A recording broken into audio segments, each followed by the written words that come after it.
आज मैं स्टार्ट कर रहा हूँ खेसारी लाल का न्यूज से। आप लोग सुन सकते हैं न्यूज, पहले देखिए। चलो भाई देखो अपने क्या करना क्योंकि आज खेसारी लाल का स्टेज शो था, मगर उस शो में एक शख्स ने इसका ऊपर खूब पैसा का बारिश किया, यानी कि कॉलर भी पकड़ा और पैसा का बारिश किया।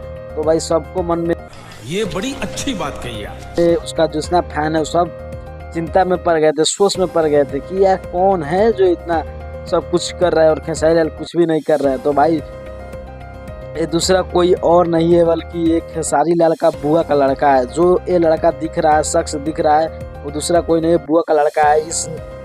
उसने स्टेज पर जाकर इसका ऊपर पैसा लुटा रहा है। तो भाई फैंस तो नाराज होंगे ही, क्योंकि फैंस को पता नहीं है ना जो खेसारी लाल एक बहुत ट्रेंडिंग स्टार कहे जाते हैं, उनका ऊपर पैसा लुटाना तो ये सही बात है। तो अभी पता चल गया है कि खेसारी लाल का ये अपना ही है, इसलिए फैंस सब कूल हो गए और शांत हो गए। तो